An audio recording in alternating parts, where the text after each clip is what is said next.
Listo. Un saludo, amigos de la comunidad Politólogos Ecuador. El día de hoy estamos continuando con nuestra serie de entrevistas que hemos trabajado de política y pandemia, analizando diferentes temas. Estamos con Javier Francé.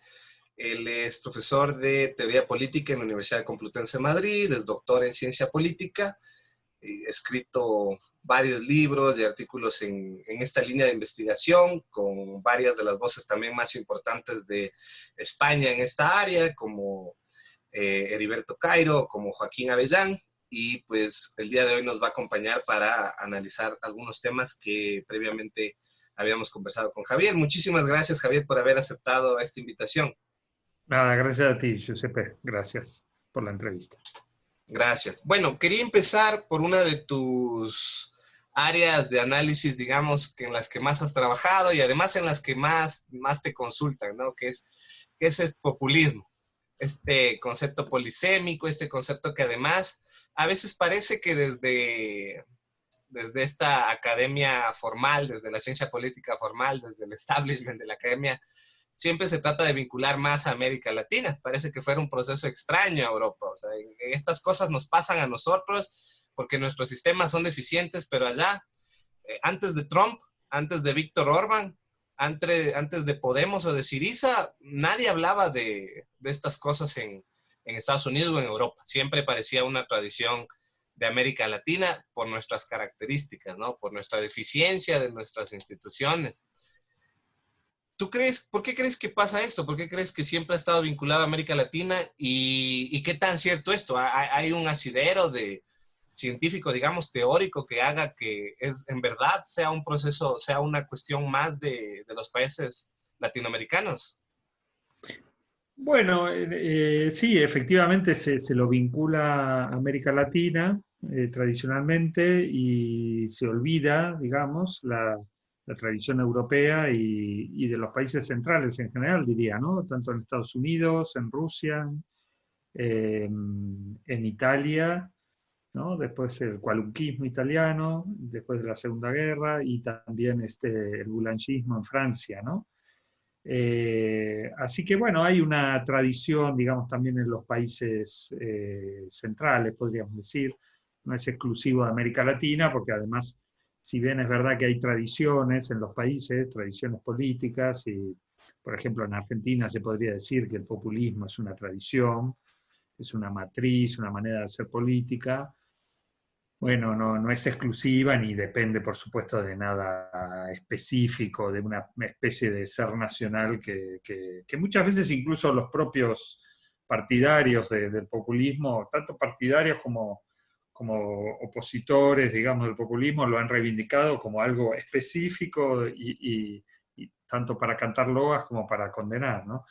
No, tiene que ver con tradiciones, con que se van formando de una manera un poco no digo azarosa, pero en estas genealogías que no son del todo controlables en absoluto y tienen que ver con muchos factores que se van combinando y trayectorias que se activan y se desactivan históricamente, ¿no?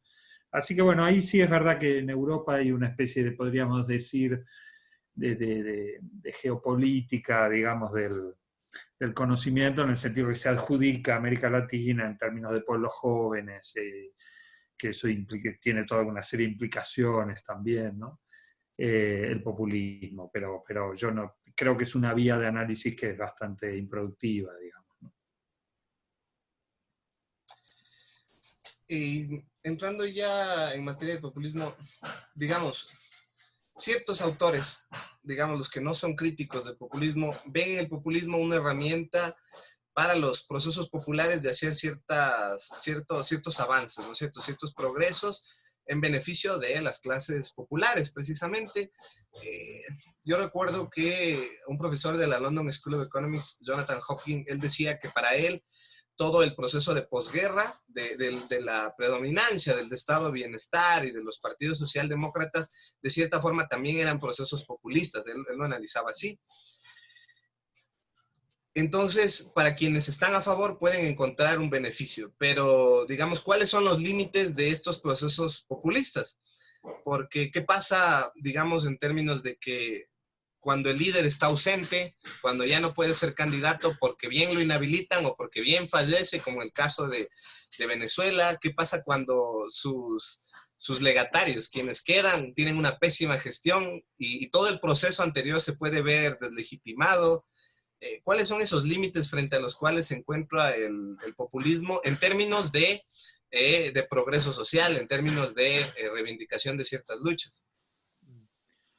Sí, yo creo que, digamos, a mí el concepto de populismo que me parece más productivo, digamos, es realmente el de Laclau, ¿no? De la razón populista.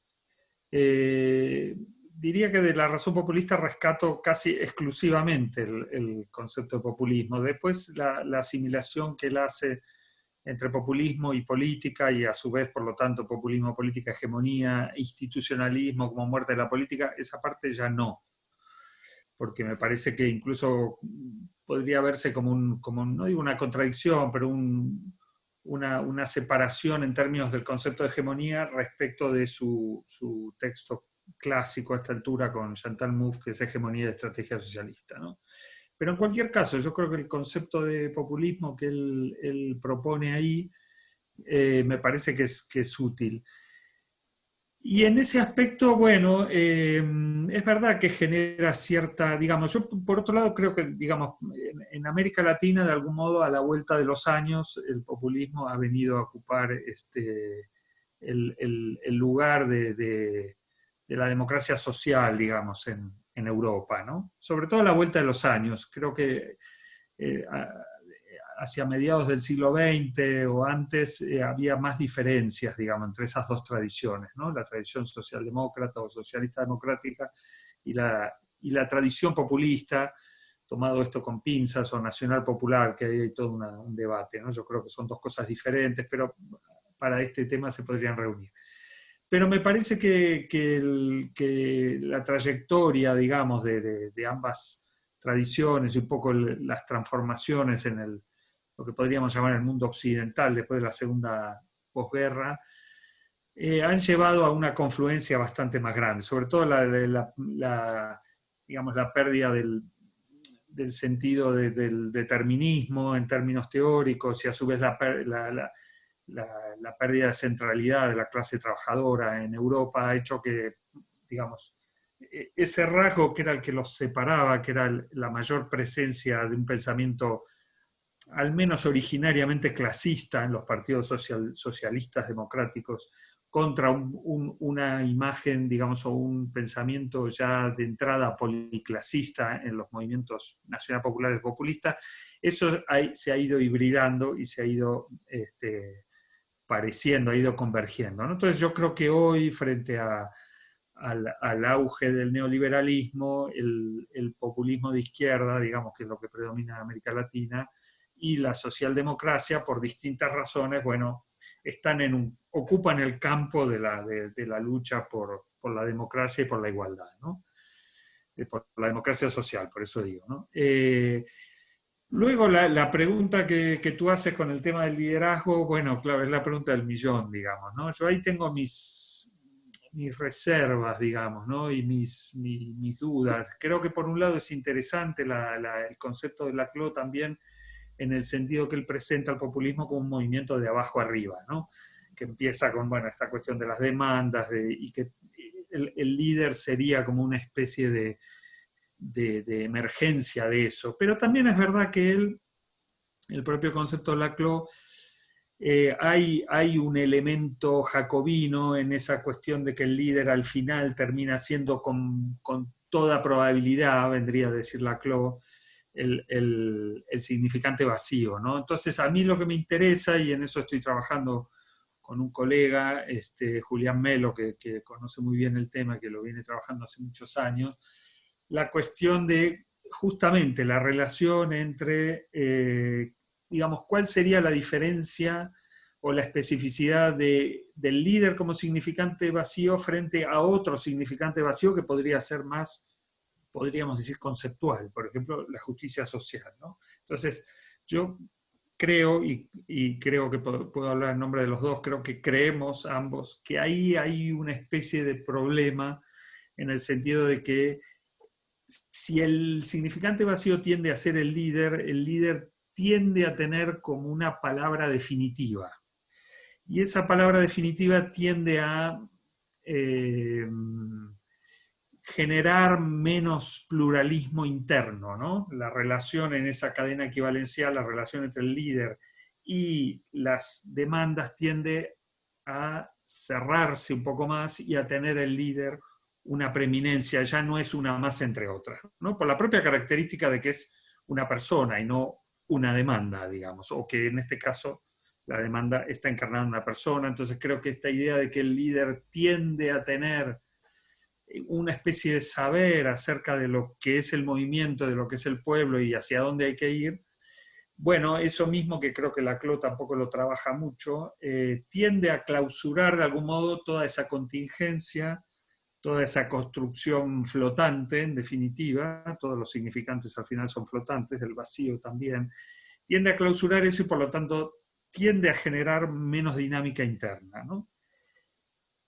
También es cierto que en cualquier tipo de liderazgo pasa esto, ¿no? Yo recuerdo, por ejemplo, cuando Felipe González se retiró de la jefatura, digamos, tanto del partido como cuando él anuncia que no va a ser más candidato, después de un largo gobierno de casi 14 años y un largo liderazgo, y un liderazgo realmente de peso. Y bueno, después de los líderes viene un vacío, ¿no? En Ecuador mismo también esto ha ocurrido con maneras muy, también un poco, no diría trágicas, pero dramáticas, digamos, ¿no? O tumultuosas. Así que tampoco diría que es una cuestión específica del populismo. El problema del populismo es que no caer en una reflexión ad hoc, ¿no? Que es lo que muchas veces yo veo en pensadores como Mude o como Müller, ¿no? Que se hacen, y en general en Europa tiende a pasar esto, ¿no? Se hacen preguntas solo para el populismo. Entonces, claro, que inmediatamente quedan confirmadas. Pero esas mismas preguntas, por ejemplo, la del liderazgo, que tú bien planteas, hay que hacerla también para movimientos que en principio no consideramos populistas. Y hay, para ver la diferencia, o si es que hay diferencia, para ver si el liderazgo es una especificidad del populismo y en todo caso en qué medida. Entonces yo sí creo que hay algo, por eso lo que te decía antes que estamos trabajando, pero no creo que sea una exclusividad, digamos. Creo que en todo caso es un problema, bueno,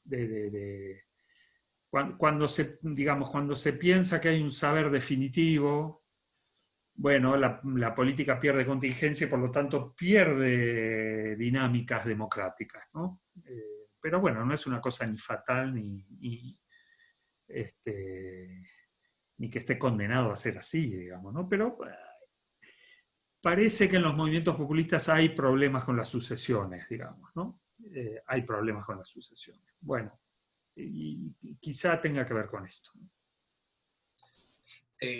Sí, tú justo has señalado bien y yo iba a ir por ahí mismo, ¿no? Para Cas Mude, para Jan Werner Müller o para Pipa Norris, siempre que trabajan sobre populismo, hacen un acápite especial para hablar del líder, ¿no? Para hablar de pues, los límites del líder.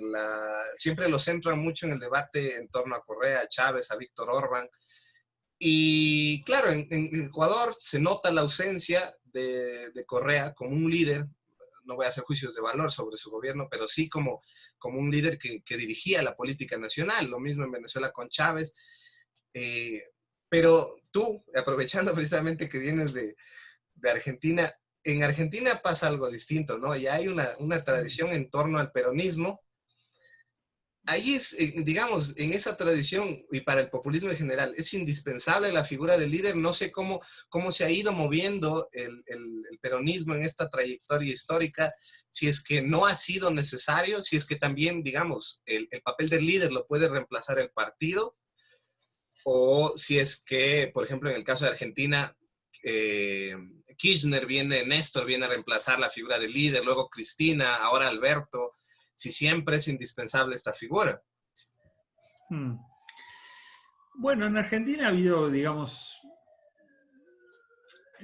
hay transformaciones importantes, yo creo, ¿no? Digamos, bueno, en general la política argentina ha tenido líderes fuertes, digamos, ya desde el siglo XIX, no solo los movimientos nacional-populares, como en su día el radicalismo, ¿no? El irigoyenismo, luego el peronismo, sino que también digamos, en los sectores conservadores ha habido liderazgos fuertes desde la constitución misma de la nación, podríamos decir, ¿no? Del siglo XIX en adelante.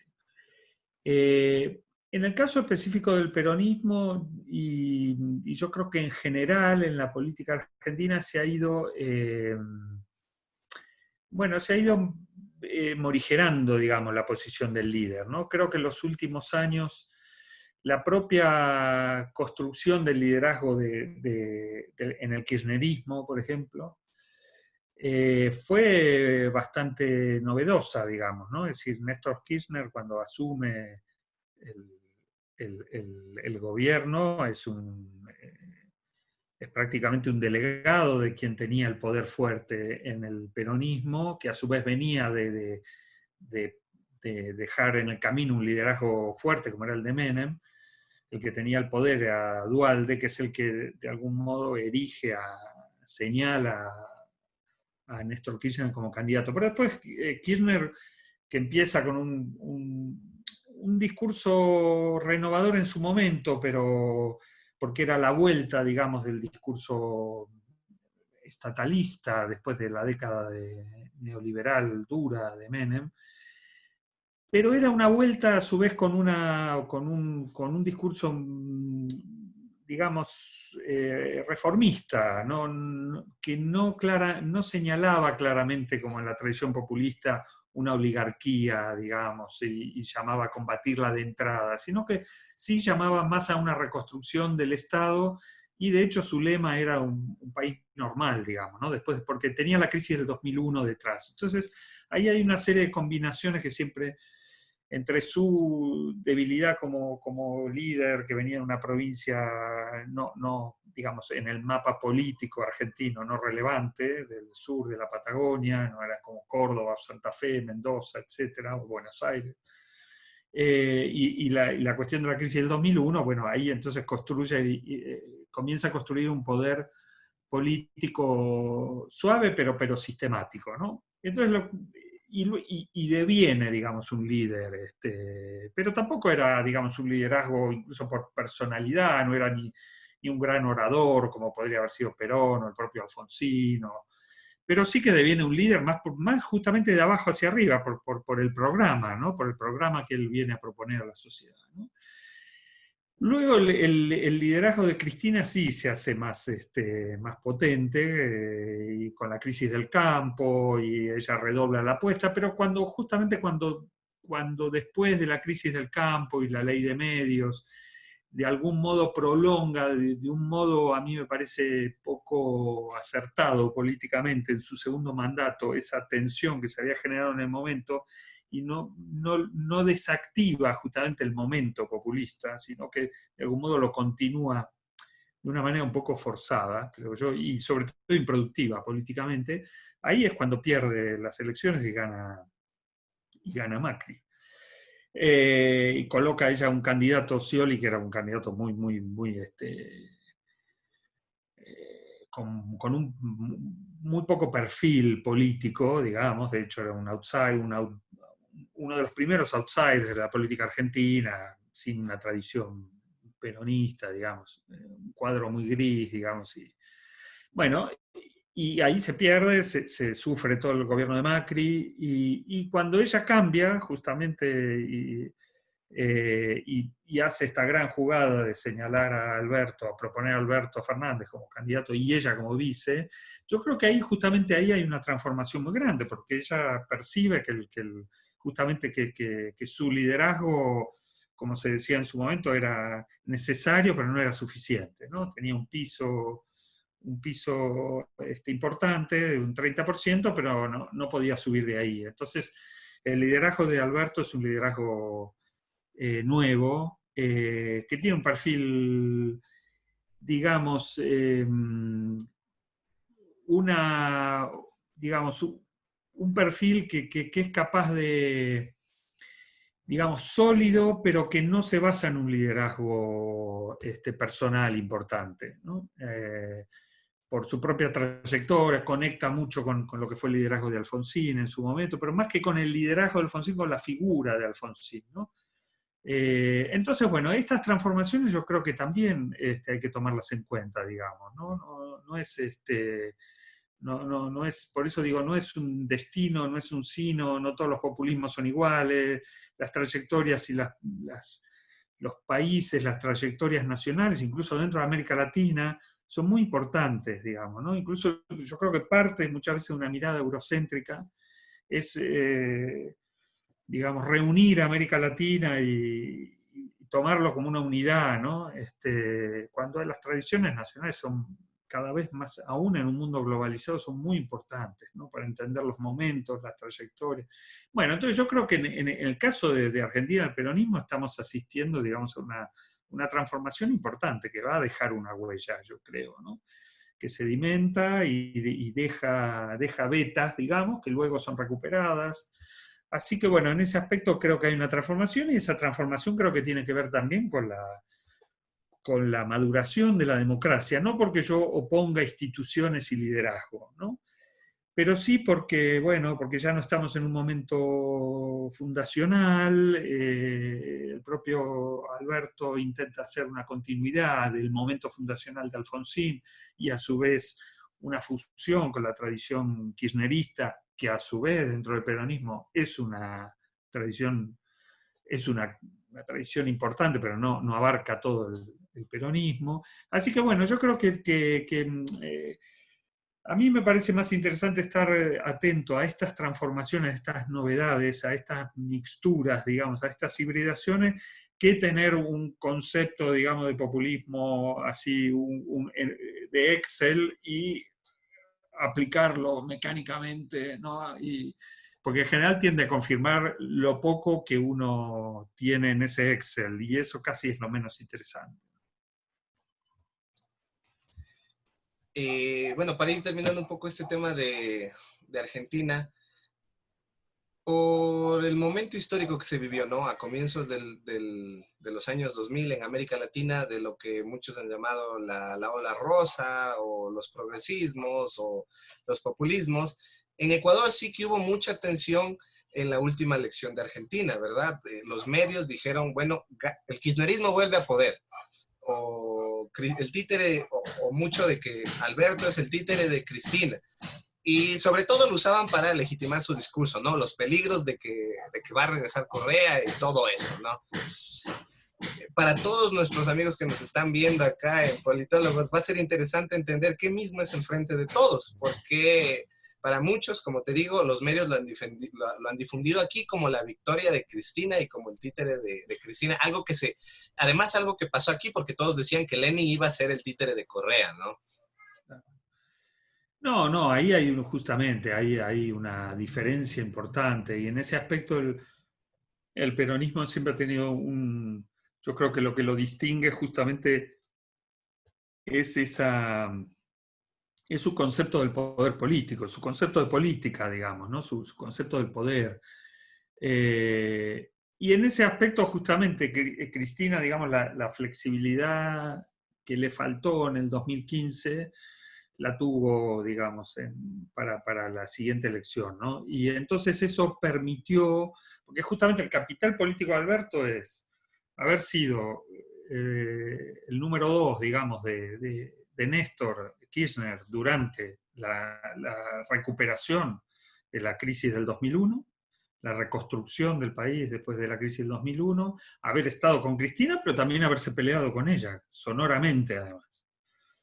Y haber marcado diferencias. Entonces, la capacidad, la gran capacidad que tiene Cristina Fernández de recuperar a Alberto, de ponerlo como candidato, bueno, genera ahí, abre toda una posibilidad que es el frente de todos, que ya estaba de algún modo, en un modo importante, en la propia, el propio frente, digamos, que organiza Cristina cuando sale del gobierno, que es eh, la alianza que ella arma, ¿no? El nombre era Alianza Cívica o ahora no recuerdo exactamente, pero tenían el nombre cívico, digamos, que no es un nombre que está en la tradición del peronismo. Justamente la tradición del peronismo y de Nacional Popular es el pueblo, digamos, no el, lo cívico, lo ciudadano, que está más en la tradición liberal, digamos, ¿no?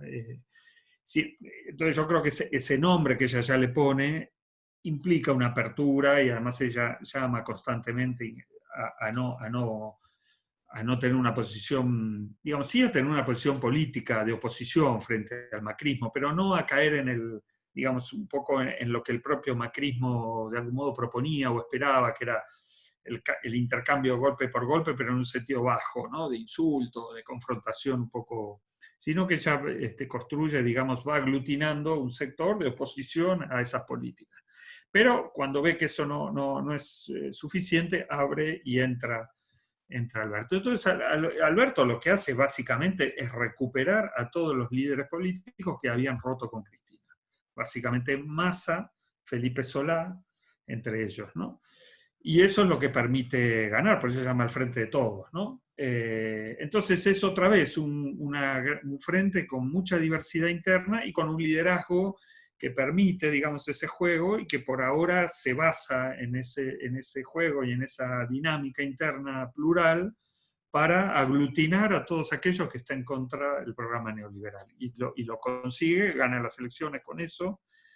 Y yo creo que produce además un elemento interesante que es que a su vez eso genera que la oposición se tenga que reconocer como tal, digamos. Entonces, por eso decía al principio que hay transformaciones muy grandes en Argentina, en el sentido que se están formando dos grandes polos que podrán cambiar los nombres, incluso que habrá peronistas de un lado y del otro, habrá radicales de un lado y del otro,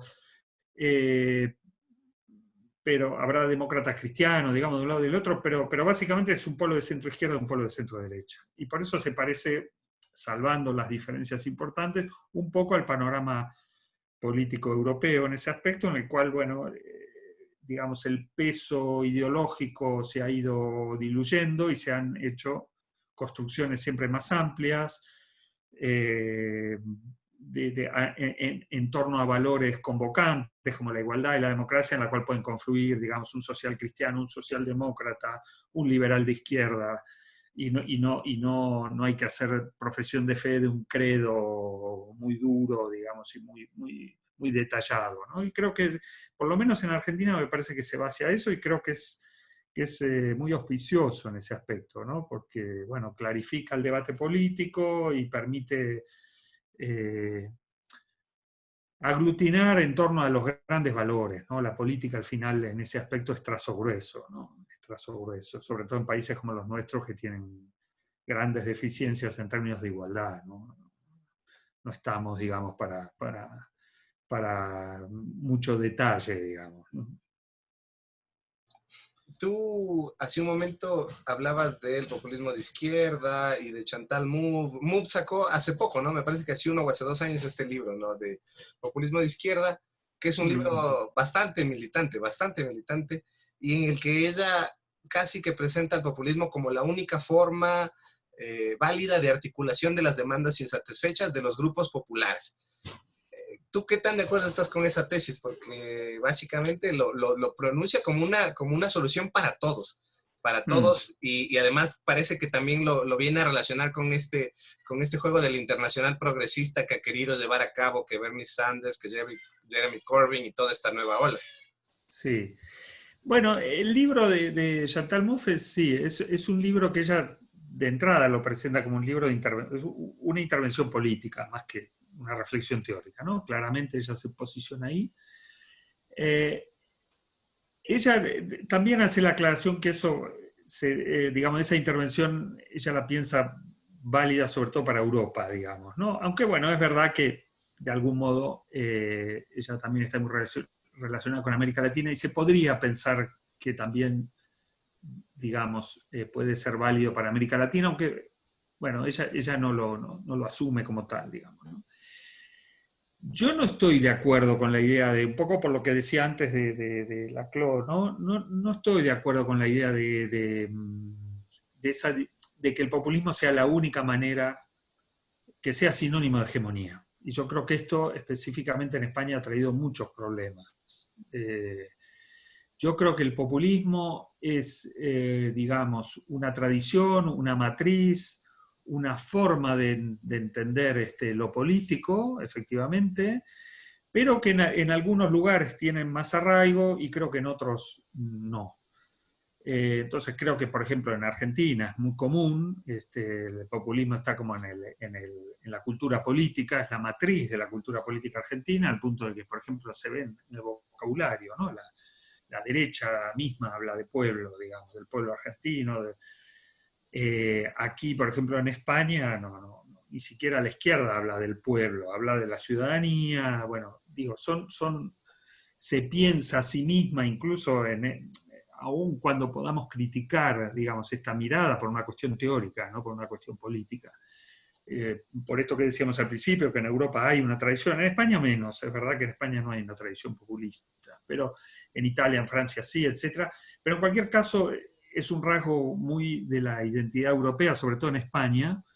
Casi lo europeo es como lo antipopulista, digamos, así es pensado, así es percibido. Entonces, en ese aspecto genera una dificultad para el discurso populista, digamos, ¿no? Así como en Argentina es difícil, digamos, hablar en el lenguaje de un discurso socialdemócrata, digamos, ¿no? Porque existió en su época, ¿no? El Partido Socialista en Argentina fue muy importante, pero a partir de la década del 30 y sobre todo a partir de la aparición del peronismo, ¿no? Ya fue una tradición subalterna en las clases populares. Ya lo era, incluso en buena medida, por la aparición del radicalismo irigoyenista. Entonces yo creo que ahí las tradiciones nacionales son muy importantes. Entonces no creo que el populismo sea la única manera de construir hegemonía ni la única manera de construir igualdad, digamos, ¿no? De ningún modo. Creo que justamente por eso creo que la socialdemocracia europea, sobre todo en el caso de España, y los sectores nacional populares, digamos, la tradición nacional popular en Argentina, terminan convergiendo, pero cada uno con su tradición, desde su tradición. Termina convergiendo por otros motivos, digamos, ¿no? Aquí, por ejemplo, cuando vino, pero además es una cuestión realmente de hace relativamente pocos años, históricamente pocos años. Cuando vino aquí Alberto Fernández a hacer su gira antes de la elección y fue, digamos, en el Parlamento, tuvo una locución y lo que dijo fue: nuestro partido amigo aquí es el Partido Socialista Obrero Español. Bueno, yo recuerdo que Alfonsín, digamos, en los años 82, 83, cuando empieza la elección, digamos, la campaña electoral y su presidencia, él era claramente, tenía incluso problemas dentro de la Unión Cívica Radical porque estaba en la izquierda y se acercaba mucho a la socialdemocracia europea, que en ese momento tenía grandes referentes, como básicamente Felipe González, pero también de otras tradiciones de otras tradiciones nacionales como Olof Palme Willy Brandt.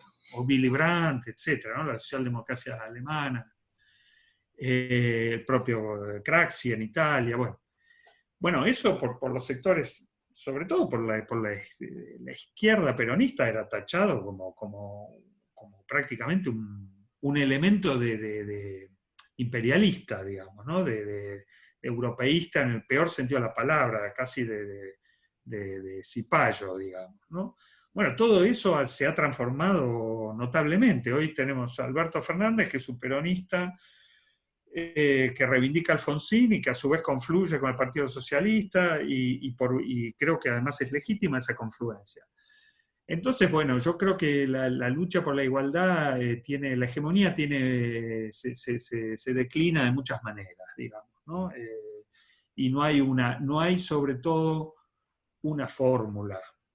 La hegemonía es una construcción política y por lo tanto es una construcción que tiene mucho de construcción artística, en el sentido de que se lucha por unos valores y luego, por supuesto que en el marco de una relación de fuerza, que son las que son, pero nadie tiene una fórmula para hacer hegemonía como si fuera una máquina, digamos, ¿no? Entonces yo creo que también estamos en un momento, y creo que en alguna medida la CLO contribuyó también a eso, a querer presentar su libro casi como un manual, como digamos, una fórmula casi como el quehacer de Lenin, ¿no? Y creo que eso está muy alejado de la idea de hegemonía, justamente. Así que bueno, yo creo que en ese aspecto, atención a las tradiciones nacionales, diría no tomarse muy en serio la comunicación política, que no tiene mucho que ver con la hegemonía, bueno, y en todo caso lucha de valores, digamos, ¿no? Prestando atención al contexto. Hay una tradición, parece que están haciendo una tradición, una nueva escuela en España que está tomando bastante fuerza, que es esto de relacionar al populismo y la república. Ahí está Villacañas, ahí está el mismo Íñigo Errejón, bueno, están algunos, ¿no? Yo tengo mis reservas, y además ahí están varios de quienes hacen la tesis doctoral contigo, que vienen de Más Madrid, de Más País y todo esto. Yo tengo mis reservas sobre la relación entre estos dos conceptos. Me parece que no se llevan tan bien. No sé qué impresión te da a ti en este sentido. Ya. Yo tendría ahí, sí, algunas reservas también, ¿no? La principal reserva que tengo es esto que te decía antes, ¿no? Yo creo que a ver, ¿cómo decirlo? Creo que digamos, Aristóteles decía que los políticos no son politólogos, digamos, ¿no? Traducido al lenguaje actual, ¿no? No hace falta ser politólogo para ser político, ¿no?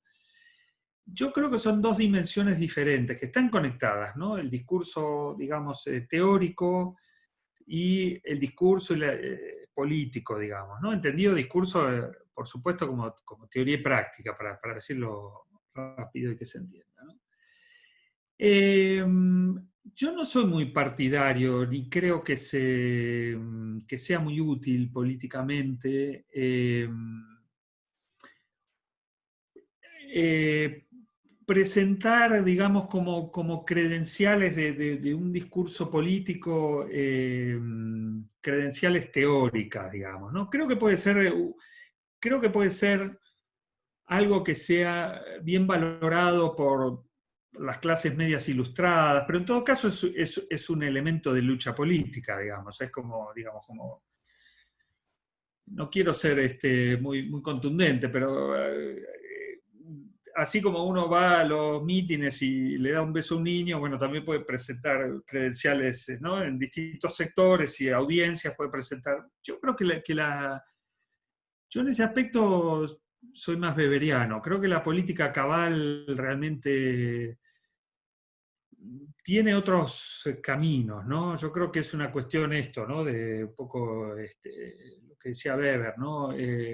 Convicción en unos valores, sentido de la responsabilidad, capacidad de tener distancia respecto de los hechos. Y por supuesto que es importante la formación, pero son dos niveles diferentes, digamos, ¿no? Yo no creo y por otro lado tampoco creo en los intelectuales orgánicos, ¿no? Creo digamos, no creo en esa, porque creo que un intelectual orgánico al final termina siendo más un sacerdote que al final hace mala política y mala teoría, ¿no?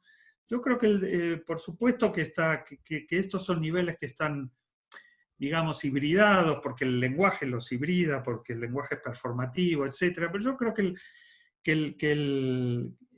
el pensamiento, digamos, la producción intelectual, palabra que a mí no me gusta, digamos, pero creo que pensar requiere una libertad y no requiere ataduras de partido ni disciplinas de movimiento, y a su vez la política sí requiere estas cosas, y un político no tiene la libertad intelectual de pensamiento, y está bien que no la tenga, porque un político lucha para movilizar y para convencer, y digamos, alguien que piensa y que intenta entender el mundo y explicarlo y dar cuenta de él, digamos, no tiene que movilizar voluntades, no tiene que construir voluntades políticas, tiene que en todo caso intentar mostrar un mundo y explicarlo. Después, por supuesto que también hay teoría normativa y que eso es muy legítimo, pero yo creo que yo creo que son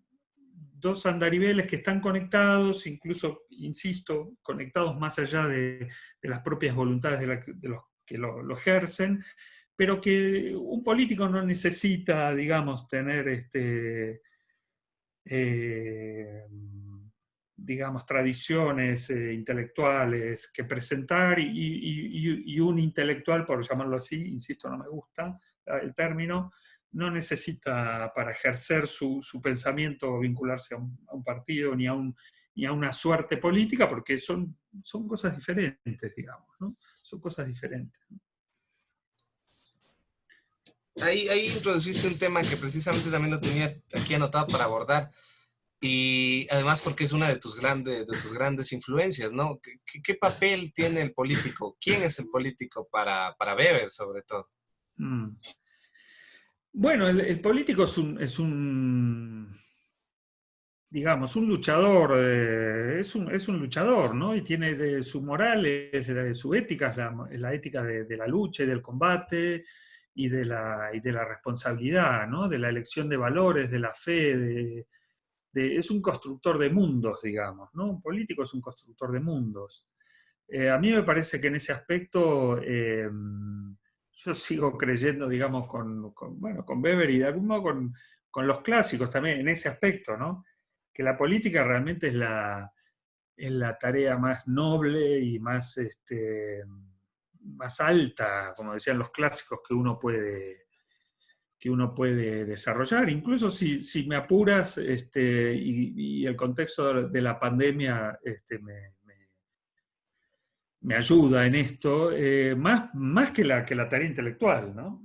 Porque el político es aquel que tiene la pasta del héroe, ¿no? Como decía Maquiavelo o Weber, ¿no? Aquel que entrega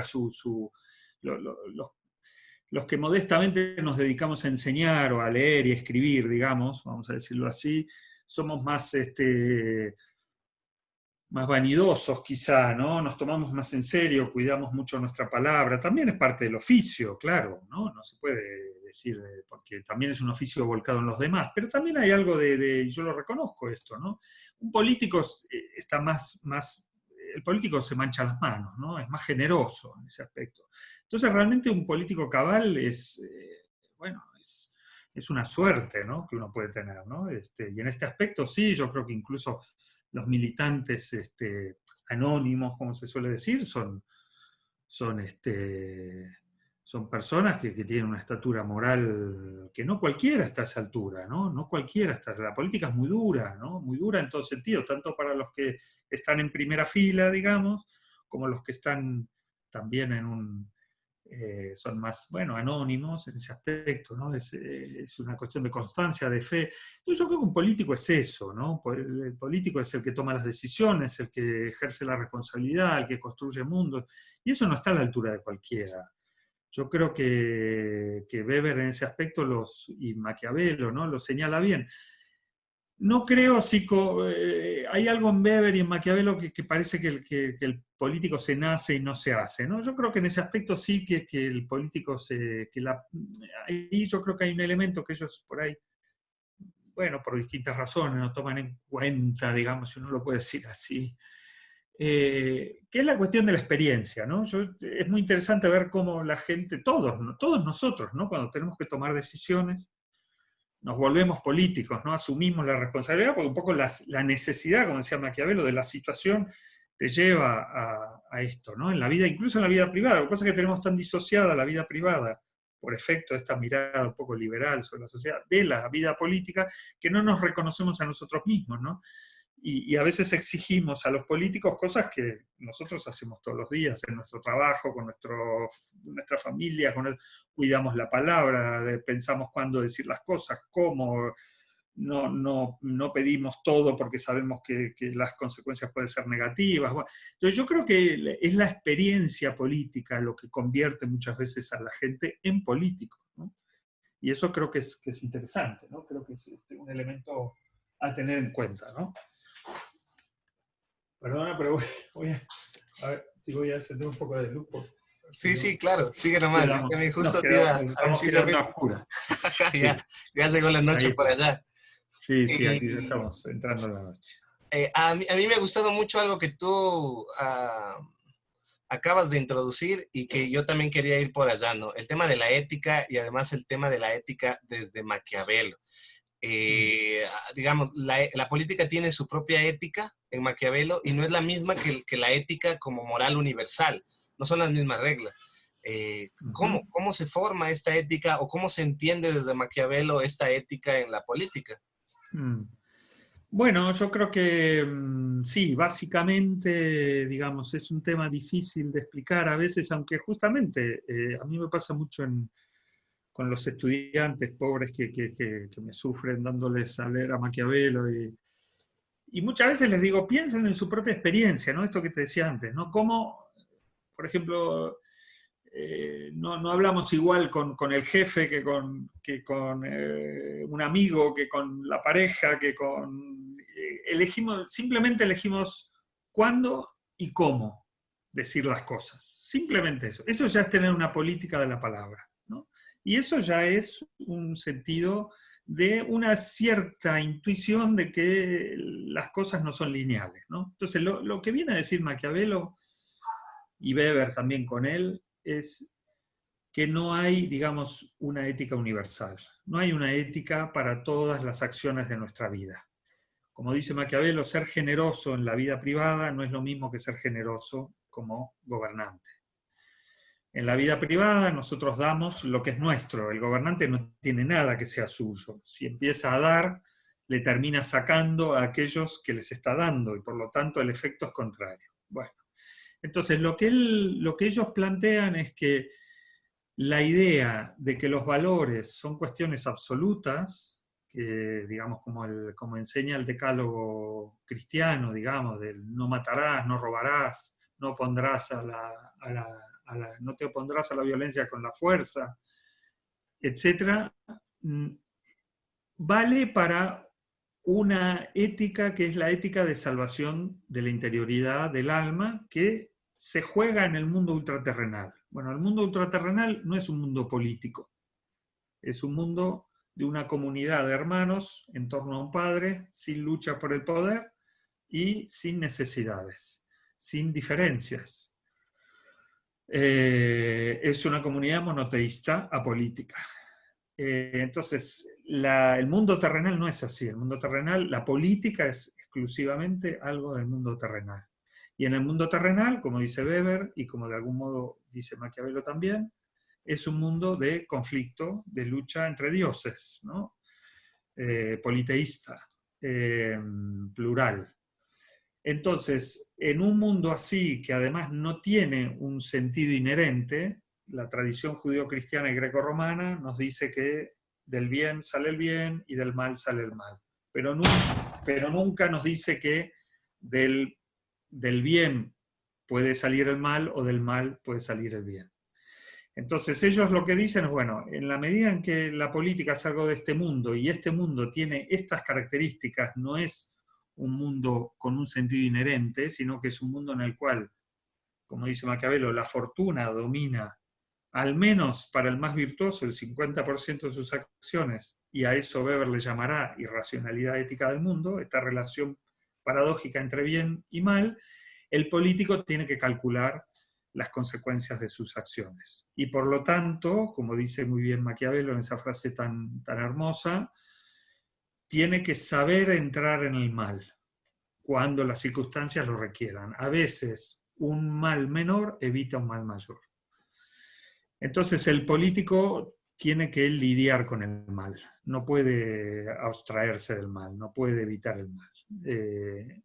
Y tiene que pensar que las consecuencias de sus acciones pueden ser contradictorias con lo que se proponía.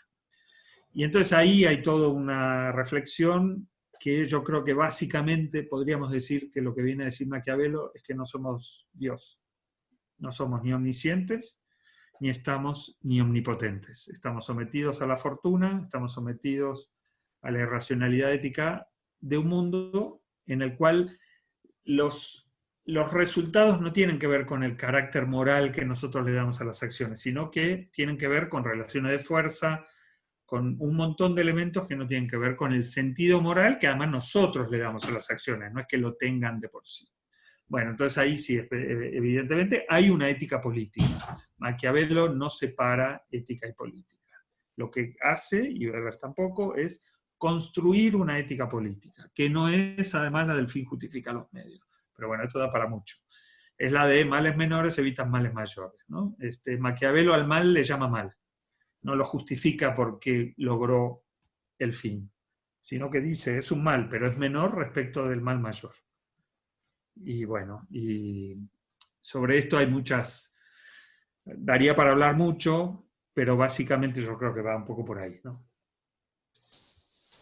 En Schmitt, siempre en la política, pues tenemos a un enemigo, ¿no? Un enemigo que además me ayuda a formar mi propia identidad y que además no tiene que ser visto desde un sentido moral del bien o el mal o desde un sentido estético. Simplemente es el enemigo porque porque su propia identidad impide que la mía se desarrolle. Para Mouffe, cuando analiza esto en torno a lo político, dice, bueno, no es necesario que lo llevemos esto en términos antagónicos, sino que ella propone el término de el agonismo como una forma de poder gestionar este conflicto antagónico que además puede llevarnos a la extinción, ¿no? A la anulación del otro, del enemigo. Y lo dice, bueno, podemos llevarlo en términos de adversarios. Y yo de cierta forma entiendo que además Mouffe dice, esto se puede gestionar en el Parlamento o en otros espacios institucionalizados de la política, que yo creo que esa es una de las mayores virtudes de Mouffe frente a la Clau, que ella reconoce ciertos beneficios de las instituciones de la democracia liberal. ¿Qué requieren nuestras democracias? Nuestras democracias, sobre todo en América Latina, que tienden mucho a la polarización. O sea, ¿requieren democracias de los consensos o requieren democracias de los disensos? Sí, yo diría ahí, por ir, digamos, a lo quizá fundamental, yo creo que en la cuestión, la democracia en general, quizá más en Europa, pero creo que en América Latina también, digamos, sobre todo a partir de las últimas transiciones, digamos, cuando el tema de derechos humanos se ha vuelto, por lo menos en Argentina, el pilar ético-político justamente de la democracia, creo que hay un problema teórico, digamos, probablemente políticamente no, pero un problema teórico en el sentido de que el discurso que las democracias liberales representativas hacen de sí mismas es la idea de que, bueno, la democracia de algún modo tiende a anular el poder o tiende a anular el conflicto, la democracia no tiene enemigos, no excluye a nadie, y creo que esto, o no tiene ninguna relación con la guerra, por ejemplo. Y yo creo que esto, bueno, teóricamente me parece a mí me parece que es bastante inconsistente, digamos, en el sentido de que justamente lo que nos permite pensar Schmitt es que la democracia es un orden político, y todo orden político, si partimos, por supuesto, del presupuesto, digamos, schmittiano y también de Laclau y de Mouffe, de que la identidad es una diferencia, no es, digamos, algo que sea una esencia en sí misma, sino que se construye por oposición a otro. Y pensando que la exclusión no hay que representársela en términos de personas excluidas, que es lo que a nosotros nos causa mucho, nos toca la fibra democrática como ciudadanos, digamos, ¿no? Porque todavía, evidentemente, el recuerdo de los totalitarismos y en el caso de América Latina de las dictaduras es elocuente, digamos, ¿no? Entonces nosotros cuando decimos, bueno, si yo digo la democracia, en tanto que orden político es una identidad que se construye por diferencia y por lo tanto excluye a otro y tiene enemigos, uno inmediatamente piensa que en campos de concentración o en prohibición de contingentes enteros de personas, de carne y hueso. No, yo creo que la cuestión hay que pensarla en términos de sentidos, de imaginarios, ¿no? Entonces, a esto es a lo que apunta, la idea de que toda democracia, por lógica, cualquier orden político excluye a su otro, es decir, no, la democracia excluye constitucionalmente o en sus leyes fundamentales a las identidades, digamos, podríamos decir, totalitarias, vamos a decirlo así, o autoritarias. Los partidos fascistas, los partidos estalinistas no forman parte, o los partidos integristas no pueden formar parte, no se pueden presentar elecciones, no pueden ser sujetos o actores públicos. Esta es la cuestión, que creo que Carl Schmitt ayuda muy bien a pensar esto. El enemigo es un enemigo público, no es un enemigo privado. No es que yo en mi casa no puedo rendir culto a las ideologías que yo quiera. Lo que no puedo es constituir un partido político, ni un movimiento, ni abogar por ese orden públicamente, porque voy a estar fuera de la ley. Y es lógico que así sea. Entonces, en ese aspecto, la democracia, por supuesto que como orden político, tiene que ver con el poder, tiene que ver con la violencia, tiene que ver con la hegemonía, tiene que ver con la guerra incluso, ¿no? Por ejemplo, en la ampliación del derecho a sufragio, incluso la ampliación de la conquista del sufragio femenino, tuvo también, no exclusivamente, también que ver con el papel de las mujeres en la retaguardia, por ejemplo, en la Primera Guerra Mundial, o en la Segunda Guerra Mundial, ¿no? En Alemania, en Francia. Bueno. El pacto de posguerra de la democracia social en Europa tiene mucho que ver con que la clase obrera ha ido al frente.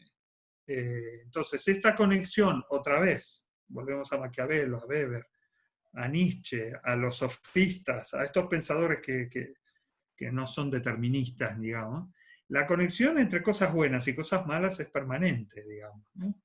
Es paradójica porque no tiene que ver con el hecho de que sean buenas o malas, tiene que ver con que son hechos, digamos, o vectores, digamos, ¿no?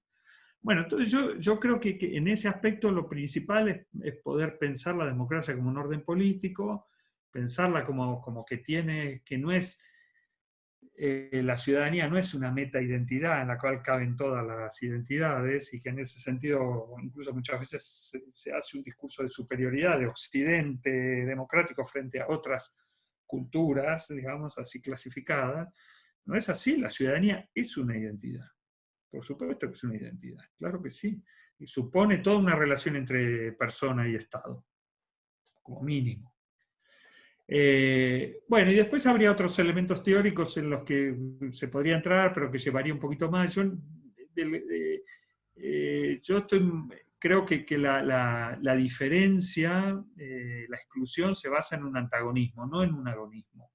Yo creo que el agonismo tiene un problema, a mí lo que me convence menos de la reflexión de Chantal Mouffe es la idea de que dos proyectos contrahegemónicos puedan compartir una misma comunidad política. Porque eso supondría y que las reglas del juego sean el elemento reconciliador. Las reglas del juego tomadas muy delgadamente, digamos, como ella misma dice, ¿no? Es decir, los valores casi como significantes vacíos e interpretados de maneras diferentes, pero porque creo ahí con Castoriadis que las reglas del juego no son neutrales, ¿no? Entonces las reglas del juego constituyen comunidades y sujetos, por eso la democracia es una identidad también, ¿no? Es la democracia liberal representativa, no es la democracia sin más. Por lo tanto, constituye sujetos y las reglas no son neutrales, no dan lugar a muchas diferencias, dan lugar a diferencias, pero dentro de una identidad común, que es la identidad democrática, de una amistad política. Entonces no creo que quepan dos. Creo que la relación entre adversarios que propone Chantal Mouffe no es una relación entre dos proyectos hegemónicos antitéticos, sino entre amigos con diferencias importantes, pero con diferencias, que a su vez eso, bueno, abre toda una reflexión muy compleja, que no está, creo que muy clara tampoco ni siquiera en Gramsci, ni en Laclau, ni en Mouffe, que es a qué le llamamos un cambio de hegemonía, ¿no? Pero bueno, eso da para mucho. Yo tiendo a pensar que son los grandes cambios fuertes que ocurren en la historia y no simplemente cambios de dominio de un imaginario, por ejemplo, el neoliberalismo respecto al pacto social de posguerra, manteniendo unas reglas del juego que, por supuesto, que cambian en la interpretación, pero siguen siendo básicamente las mismas. No creo que una hegemonía se dirima en una elección, esto es lo que quiero decir, o en una votación parlamentaria. Pero bueno, este es un problema muy amplio, ¿no? No es sencillo de resolver.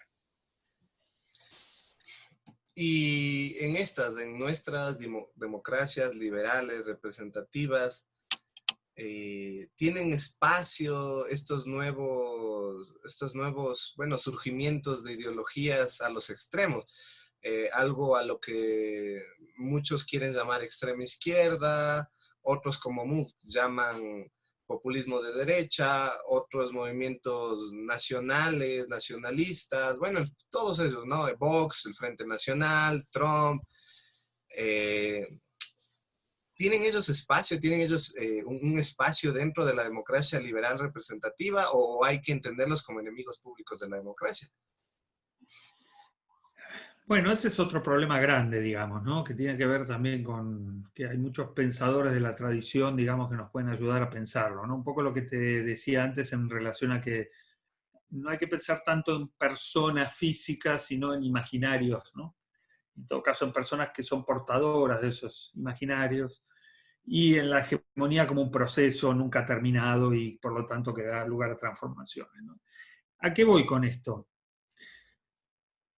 Yo creo que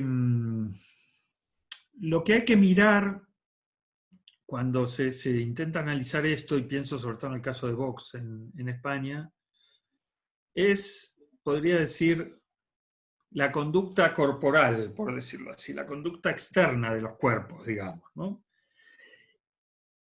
Y no remitir, digamos, a las intenciones, por definición, ocultas o internas, en realidad, que como bien sabía Lutero, son imposibles de conocer y por lo tanto, cuando él hablaba de la fe, le decía, ¿no?, a la iglesia, pueden bañar el mundo en sangre, que no van a saber si tienen fe o no tienen fe, porque es la conducta externa es la conducta externa. Entonces la política se rige en ese aspecto.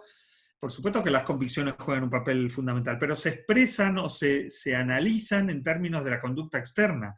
Yo no las puedo remitir a una intencionalidad, porque entonces si yo le remito a una intencionalidad, termino en, digamos, eso, en la extrema derecha diciendo, en Vox diciendo tenemos un gobierno en España social comunista que tarde o temprano se va a comer crudos a los niños y nos va a encarcelar a todos y está destruyendo la economía porque es lo que en su interioridad les gusta, porque son estalinistas, o a el progresismo, digamos, o los liberales diciendo Vox es de extrema derecha y hay que prohibirlo.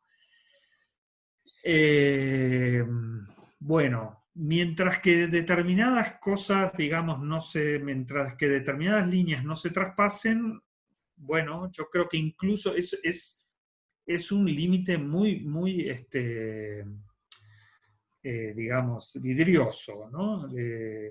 Por un lado, yo creo que lo que está pasando en España es que la democracia de algún modo se ha asentado, se ha madurado. Quizá pues, me animaría a decir que en un aspecto la transición ha terminado.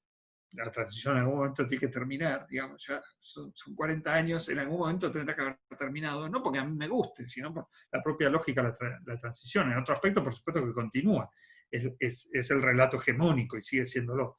Pero esta idea de que el consenso y el acuerdo es una especie digamos, de parapeto en el cual nos refugiamos porque si no caemos otra vez en la guerra civil, creo que esto ya, la democracia española ha pasado este momento. Y creo que lo que está viendo es un conflicto más abierto, de alguna manera un retorno un poco de lo reprimido en un sentido, y quizás lo que estuvo bien reprimido para un momento fundador, pero ya no estamos en ese momento. Entonces yo creo que mientras bueno, que ciertos límites que son, insisto, muy difíciles de medir, no se sobrepasen, Bueno, ahí el conflicto creo que es parte consustancial de la política, ¿no? Porque al final no hay verdad, hay pluralidad. Entonces, bueno, esa pluralidad tiene que jugar, y creo que la madurez de los ciudadanos, también hay que confiar en la madurez de los ciudadanos, que sepan dirimir y diferenciar, y bueno, y creo que la democracia justamente es, cuando es consistente, soporta más conflicto que cuando no lo es, ¿no?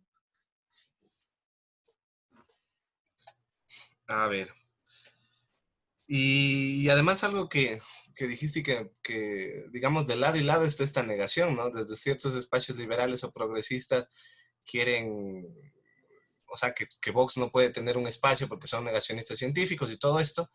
Y por otro lado, el mismo Vox, para quien seguramente Abascal diría que esa línea de la que hablas ya Esquerra Republicana de Cataluña ya la pasó.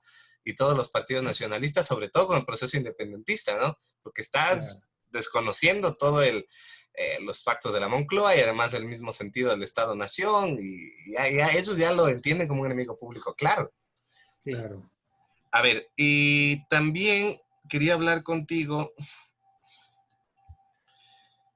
Tú has escrito mucho sobre, de hecho tienes un libro, ¿no? Sobre qué es la política, desde Aristóteles, Weber, toda esta tradición, para nuestros amigos que nos están viendo y que, digamos, no trabajan tanto sobre estos conceptos. A mí sí me gustaría que nos hablaras, digamos, de una forma muy general. Claro que es un tema amplísimo, pero ¿qué entendemos por la política y lo político? O sea, ¿dónde están Claro. estas diferencias elementales entre estos dos conceptos? Mm. Bueno, yo creo en primer lugar que la política, digamos, podría definirla como una lucha por el sentido de la comunidad, ¿no? Partiendo de de un enfoque, digamos, constructivista o simbólico discursivo. eh, yo diría que es esto, y diría en ese aspecto que una cosa que caracteriza a la política, y en ese sentido rescato la reflexión de Weber, por supuesto, es la idea de los medios, ¿no? Y la violencia, digamos, es la única actividad que utiliza, digamos, la violencia, que generaliza la violencia, en el sentido que todas las decisiones, no solo las estatales, y ahí me separaría un poco de Weber, no solo las estatales, sino también las que tomamos los ciudadanos desde el llano, digamos, o cuando pedimos, hacemos una demanda en la calle o en las urnas o donde sea, que estamos queriendo que esa demanda se generalice y por lo tanto que tenga el apoyo del monopolio de la violencia legítima, ¿no? Que no solo es una violencia física, ¿no? Sino que también es una violencia simbólica, aunque a mí la distinción no me gusta. Yo creo que en realidad toda violencia al final es una violencia simbólica, en el sentido que tiene que ser simbolizada y no es el acto en sí el que es violento, sino el sentido que se le da. Pero bueno, no voy a entrar en eso. Entonces, en ese aspecto creo que es interesante la reflexión de estos pensadores de fin del XIX y principio del XX, que creo que producen un corte, y eso es, digamos, el libro que tú mencionabas va de esto, un corte respecto de la tradición que había tendido a definir la política por fines, objetivos, humanos, universales, etc. Entonces, a partir de ahí, justamente yo creo que la distinción de la política y lo político, que de algún modo inaugura Carl Schmitt con y contra Weber, como alumno de él que había sido, creo que es interesante para ampliar esta reflexión de Weber, ¿no? Para aportarle un poco, para sacarla, aunque en Weber no es exactamente así, pero principalmente si es así, sacarla de esta cuestión de que bueno, la política es el Estado y el Estado es la política, ¿no? Ver lo político. Entonces, en ese aspecto yo diría que lo político, digamos, para decirlo, por empezar por el lado que se entiende más sencillo, creo, diría que la política es el sentido instituido, y que lo político es ese sentido instituyente, digamos, o que puede luchar contra ese sentido instituido, cuestionarlo parcialmente, en fin, esto nunca es una cosa de todo nada, ni de bloques, ni de crisis orgánica, digamos, ¿no? Para entenderlo. No es una cuestión de grandes catástrofes, sino que es mucho más cotidiano y mucho más de guerra de posiciones, justamente, ¿no? Pero diría que es esto. Entonces, pero lo que intentaría evitar es, como hacen sí muchos pensadores de la política y lo político, que avanzan, pero en un sentido retroceden,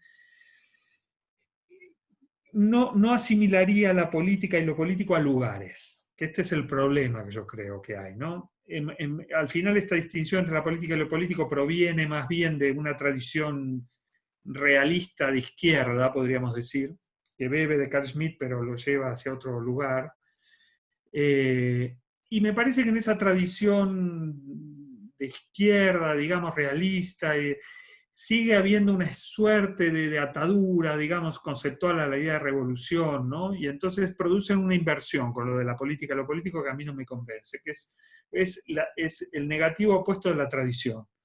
Si la tradición decía que la política es el Estado y todo lo demás no es político, digamos, y que lo bueno era cuando la política seguía ciertos valores, esta tradición, digamos, de estos pensadores más de izquierda, como podría ser en buena medida pensadores que a mí me resultan fascinantes, ¿no? Como puede ser Castoriadis, Laclos, Rancière, Bourdieu, bueno, tienden a producir una oposición simétrica, ¿no? Es decir, bueno, a vincular la política al Estado y por lo tanto a la idea de que, bueno, la política es como la administración y entonces es lo que, más o menos, la muerte de la política, como dice Laclos, y lo político a todo eso que está por fuera del Estado y que al final termina siendo una idea muy parecida a la liberal, ¿no? De que en la sociedad civil está la dinámica, está el movimiento y está aquello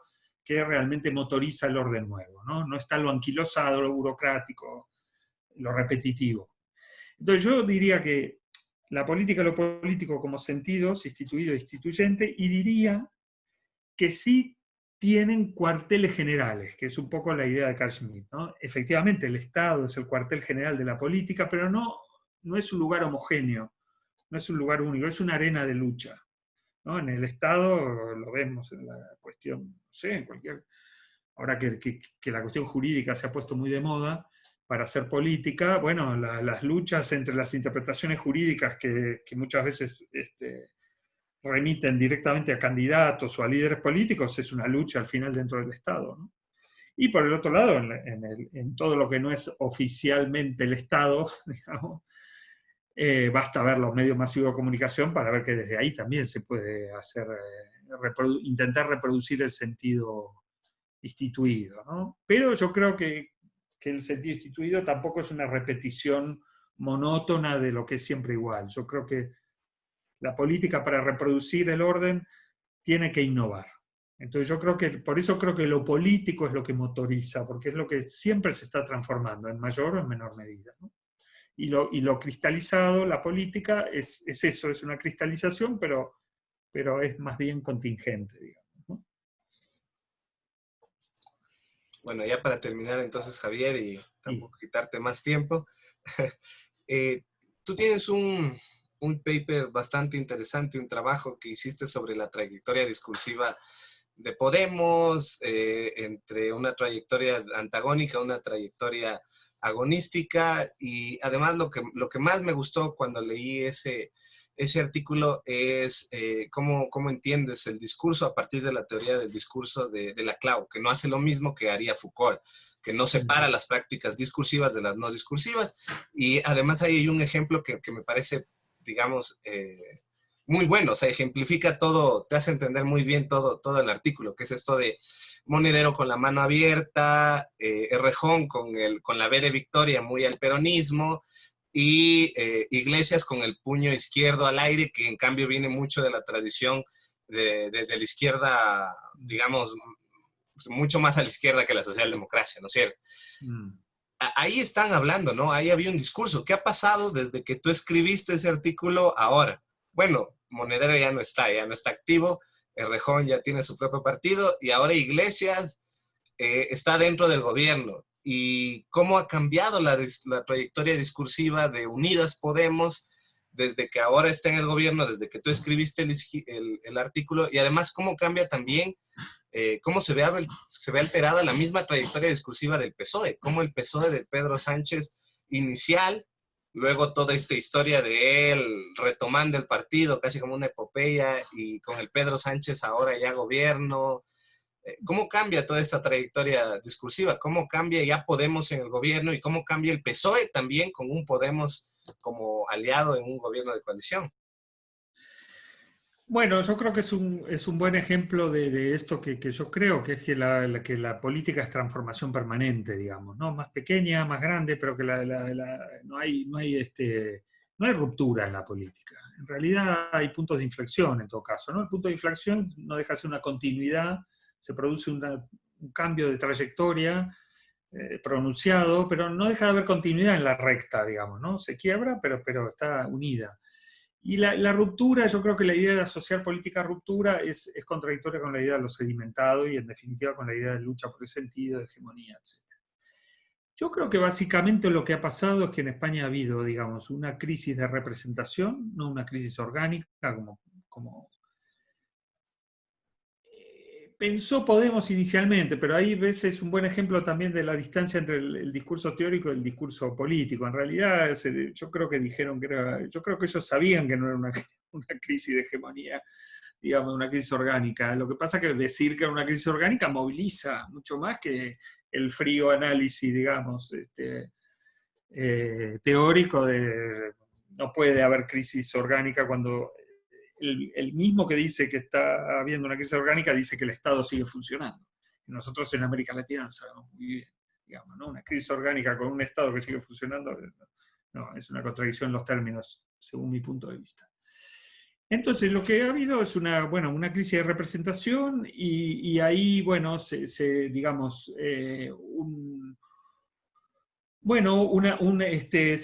una puesta en, digamos, perdieron la relativa solidez que era muy grande, que tenía el sistema político, las identidades políticas en España. PSOE y PP perdieron, digamos, la capacidad de hacer política autónomamente, de valerse en todo caso de los partidos llamados nacionalistas catalán o vasco principalmente para formar gobierno cuando no tenían mayoría, y el sistema político, digamos, esto se expresó en el sistema político en el sentido que, bueno, ya no suman como sumaban antes el 60, 70, 80%, sino que a gata llegan al 50% de los votos entre los dos, y por lo tanto le salieron competidores. Más pluralidad, más conflicto, yo creo que en un sentido realmente más democracia. Entonces, la trayectoria de Podemos yo creo que fue durante básicamente su primer año un discurso populista, contra la casta, contra el régimen del 78, etcétera, pero que ya se fue moderando mucho y morigerando mucho, incluso en el segundo año, mucho antes de llegar al gobierno, mucho antes de la primera elección general.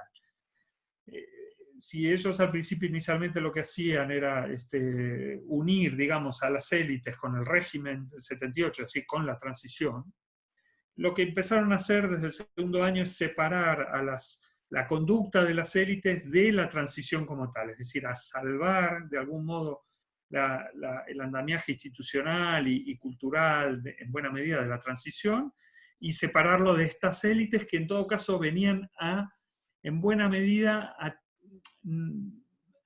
a traicionar, entre comillas, estoy siendo muy, muy fuerte con este término, el mandato de la transición. Incluso Pablo Iglesias tiene un artículo de hace bastante ya, digamos, de 2015, si no recuerdo mal, antes del verano del 2015, abogando por una segunda transición.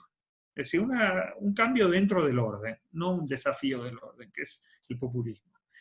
Yo creo que eso básicamente ha continuado tanto en Unidas Podemos, que se transformó, digamos, en una especie de renovación de la izquierda no socialista, que era Izquierda Unida, de hecho se fusionó electoralmente con Izquierda Unida, pero también creo que es el discurso del partido de Íñigo, ¿no? de Más País. Creo que básicamente son, quizá con matices diferentes, digamos, en el discurso de Pablo, digamos, y incluso manteniéndolo durante el gobierno, es un discurso, digamos, de una socialdemocracia de izquierda. Porque al fin y al cabo, frente al centramiento del Partido Socialista, lo que quedó es un hueco a la izquierda del Partido Socialista, pero sin salirse de la tradición socialdemócrata o eurocomunista, como se quiera. En el caso de Más País, yo creo que ahí están un poco más... creo que hay una tensión más grande entre el discurso en un sentido estrecho y la práctica en un sentido estrecho. En el sentido de que en Más País se intenta todavía mantener la idea populista, pero claramente creo que las decisiones políticas cotidianas son decisiones de un partido, digamos, reformista, no me gusta este término, pero para que nos entendamos, institucionalista, digamos, que incluso en Madrid, donde gobierna el PP más duro y donde perdió Más Madrid, desde donde viene Más País, el gobierno de la ciudad ofrece en estos momentos una política que a mí me parece muy coherente, ofrece en el medio de la pandemia pactos al PP de Madrid, ¿no? Entonces, que está en el gobierno. Bueno, entonces yo creo que justamente, creo que es un discurso que puede ser, no digo que me guste o no, pero digo que puede ser eficaz para los fines que se propone, porque no creo que el populismo sea la única manera de, por ejemplo, construir igualdad. Creo que y en una cultura institucionalista como la española, creo que ese, en buena medida, es el camino, y no creo que haya nada en el institucionalismo que impida construir igualdad. De hecho, fue a través de prácticas institucionalistas, en el sentido de Laclau, que sobre todo el PSOE construyó la igualdad existente en España, que no es comparable, digamos, con América Latina por miles de motivos, pero que si lo queremos comparar es mucho más profunda que la que existe en nuestros países, digamos, ¿no? No por la voluntad de los partidos que lo han llevado adelante, por miles de motivos mucho más, nuestros países son mucho más oligárquicos y eso probablemente explique la matriz populista. Entonces, bueno, yo creo que son esos contextos diferentes, tradiciones diferentes y creo que en ese aspecto digamos, el discurso de Podemos y sus derivaciones ha también hibridado en buena medida al PSOE, que ha tenido que ir más hacia la izquierda, aunque sea por una cuestión electoral, no importa, las intenciones, insisto, no importan. Lo que importa son las decisiones que se toman. Y bueno, y el PSOE hoy está tomando decisiones que por ahí se hubiera gobernado solo, probablemente no hubiera tomado, como la de la renta básica, ¿no? Entonces, bueno, yo creo que la política es esto, digamos, no es medir intenciones, sino, bueno, medir efectos, digamos, ¿no? Y que estos son muy complejos y muy hibridados y muy del día a día, ¿no? Y digamos, la misma trayectoria discursiva del mismo Errejón y de todos los que están detrás de él, que también parece que ha cambiado, ¿no? Alguien que era profundamente seguidor por su propia experiencia en Bolivia y demás, de las teorías desde el populismo, y que ahora parece que más bien a donde apunta es a tratar de traer para España algo que lo hacía diferente al resto de Europa, que es tener un partido verde, que parece que en cambio ahora aboga mucho por allá Errejón, ¿no? Sobre todo en la última elección. O sea, ya no es un acápite lo verde, sino que transversaliza todo el programa y pareciera ser, ¿no? Pareciera ser que quisiera hacer de Más País un partido verde en España, que era algo que no existía, que era algo que no había en España, a diferencia del resto de países europeos. Y te agradezco muchísimo, Javier, ha sido una gran entrevista. Estoy seguro que a todos nuestros amigos de la comunidad les va a encantar poder ver esto y pues muchísimas gracias. No, muchas gracias a ti y para mí ha sido un gran gusto poder conversar contigo. Te agradezco.